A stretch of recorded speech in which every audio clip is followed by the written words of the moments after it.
আসসালামু আলাইকুম রহমতুল্লাহ। অনেকে প্রশ্ন করেছেন আমার সহবাসের পরে ক্লান্ত লাগে, সহবাসের পরে ক্লান্ত দূর করার করণীয় কি।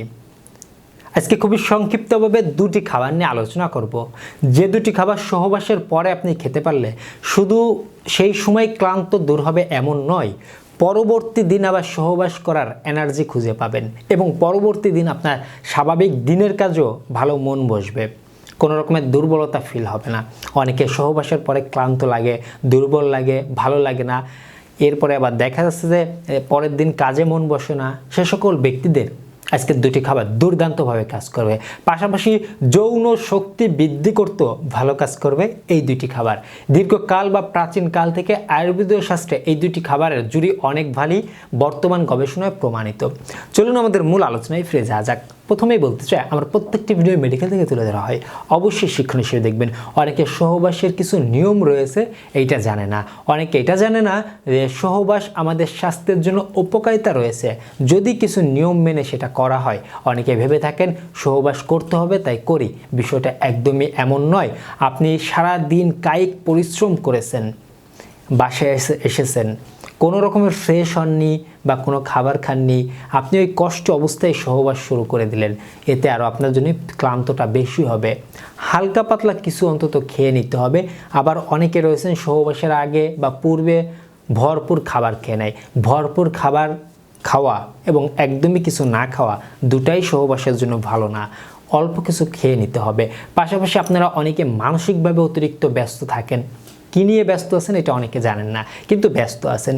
এই কোয়ালিটি ব্যক্তিদের কিন্তু দ্রুত বীর্যপাত হতে পারে, সহবাসে তেমন একটা গভীর সুখ পাবেন না। হয়তোবা আপনার বীর্য আউট হওয়ার কারণে আপনার ফিলিংসটা চলে গেছে, কিন্তু আপনার জীবনসঙ্গিনী বা আপনার স্ত্রীর কিন্তু ফিলিংসটা মাত্র জাগ্রত হয়েছে, অনুভূতিটা মাত্র জাগ্রত হয়েছে।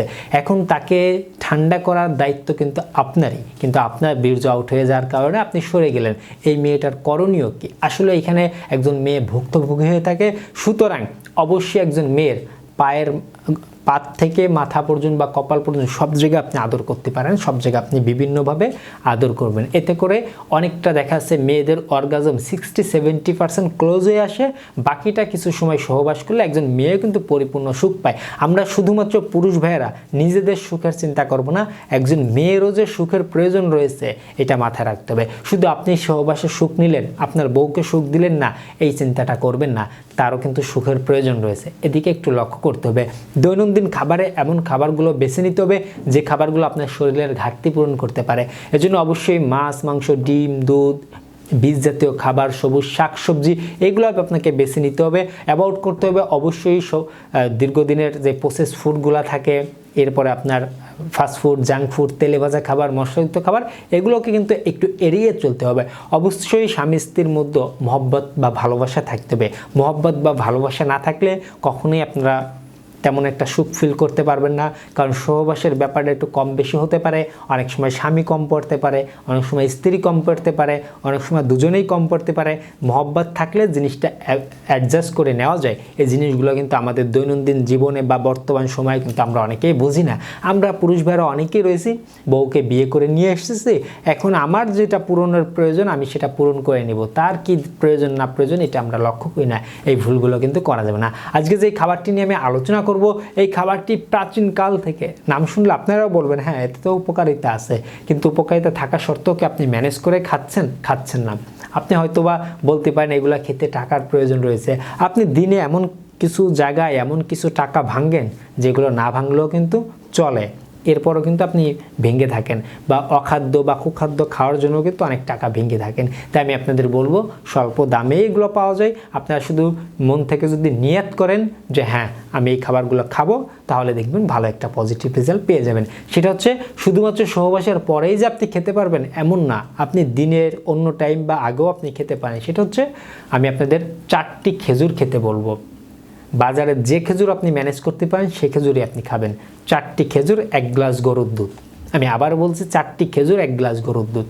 এখন আপনি চাইলে সহবাসের আগে উষ্ণ 1 গ্লাস গরুর দুধের মধ্যে, উষ্ণ গরম গরুর দুধের মধ্যে আপনারা 4টি খেজুর বিচি ছাড়িয়ে ভিতরে দিয়ে রাখবেন।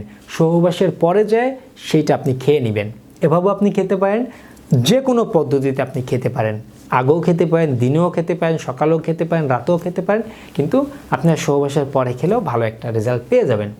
কারণ সহবাসের পরে আমাদের শরীরে অনেক ক্যালোরি খরচ হয়, আমাদের একটু দুর্বলতা লাগতে পারে, তো এই খাবারগুলো দুর্দান্ত কাজ করবে। কারণ দুইটা খাবারে calcium, iron, protein, vitamin, magnesium ইত্যাদি অসংখ্য পুষ্টি উপাদান বিদ্যমান, কম বেশি সকলেই জানেন, যা আমাদের ইনস্ট্যান্ট শক্তি যোগাতে ভালো কাজ করে থাকে। যাদের গ্যাস্ট্রিকের সমস্যা রয়েছে তারা দিনের অন্য টাইম খেতে পারেন, রাতে খেলে একটু গ্যাস্ট্রিকের সমস্যা বেশি দেখা দিতে পারে, দুধে তো গ্যাস হয় অনেকে কম বেশি জানেন। তো এদিকে একটু মিলিয়ে যদি এই দুইটা খাবার আমি আপনাদের বলতে চাই, যদি খেতে পারেন অল্প বয়স হলে আপনার হস্তমৈথুনের ঘাটতিও কিন্তু আপনি সাধারণভাবে পূরণ করতে পারবেন। চেহারার লাবণ্যতা, উজ্জ্বলতা অনেক গুণে বেড়ে আসবে। আশা করি বিষয়টা অল্পের মধ্যে বুঝতে পেরেছেন। এই ছিল আজকের ভিডিও। আপনাদের কোনো প্রশ্ন থাকলে কমেন্ট বক্সে কমেন্ট করতে ভুলবেন না। ভিডিওটি ভালো হলে লাইক করতে ভুলবেন না, বন্ধুদের সাথে শেয়ার করতে পারেন। সকলে ভালো থাকবেন, সুস্থ থাকবেন, সকলে সুস্বাস্থ্য কামনায় আজকের মতো এখানেই শেষ করছি। ধন্যবাদ সবাইকে।